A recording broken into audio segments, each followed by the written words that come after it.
ഈ വീട് എത്ര കൊല്ലായി? 11 വർഷമായി. 5 വർഷത്തിന് മുകളിൽ പഴക്കമുള്ള 2-3 വീട് ഞാൻ വിസിറ്റ് ചെയ്തു. ഓൾമോസ്റ്റ് എല്ലാ വീട്ടിലും അത്യാവശ്യം ലീക്കേജ് ഉണ്ട്. വെള്ളം ഉറ്റ തന്നെ ചെയ്യുമോ?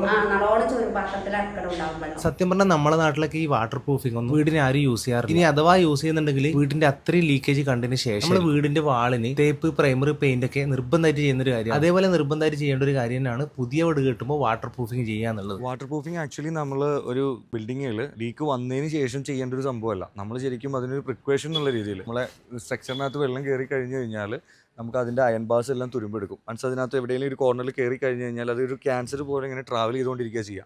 അപ്പോൾ അവിടെ നമുക്കൊന്നും ചെയ്യാൻ കഴിയില്ല പിന്നീട്. അപ്പോൾ ആദ്യം തന്നെ നമ്മളിത് വരുന്നതിന് മുന്നേ നമുക്ക് ചെയ്ത് കഴിഞ്ഞാലേ നമുക്കതുകൊണ്ടുള്ള ബെനിഫിറ്റുകൾ കൂടുതലുള്ളൂ. കാരണം ഒരു തവണ വെള്ളം കയറി കഴിഞ്ഞ് കഴിഞ്ഞാൽ ഈ സ്ട്രക്ചറിൻ്റെ ആയുസ് പകുതിയായി എന്നാണ് നമ്മൾ പറയുക. ഞാനിപ്പോൾ ഉള്ളത് കാസർഗോഡ് പടന്നയിലുള്ള വാട്ടർ പ്രൂഫിംഗ് എന്ന ഒരു സൈറ്റിലാണ്. പുതിയൊരു വീടാണ്. കംപ്ലീറ്റ് ആയിട്ട് കണ്ടംപററി സ്റ്റൈലിലുള്ള ഒരു ഡിസൈനാണ് ഇവർ പ്രൊവൈഡ് ചെയ്തിട്ടുള്ളത്. അതുകൊണ്ട് തന്നെ ഇവിടെ വാട്ടർ പ്രൂഫിംഗ് നിർബന്ധമാണ്.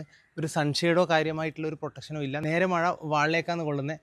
അപ്പോൾ വാളിനടക്കം വാട്ടർ പ്രൂഫിംഗ് ചെയ്യുന്നുണ്ട് ഈ വീട്ടിൽ. ഇത് ചെയ്ത് കഴിഞ്ഞാൽ നിങ്ങളുടെ വീട്ടിനകത്തെ ചൂട് കുറയാൻ കൂടി സഹായിക്കുന്നതാണ്. 25 വർഷം വാറണ്ടിയുള്ള ഡാം ഷുവറിൻ്റെ വാട്ടർ പ്രൂഫിംഗ് പ്രൊട്ടക്ഷൻ ചെയ്യാൻ വേണ്ടിയിട്ട് ഈ കാണുന്ന നമ്പറിൽ കോൺടാക്ട് ചെയ്യാം. All Kerala service available.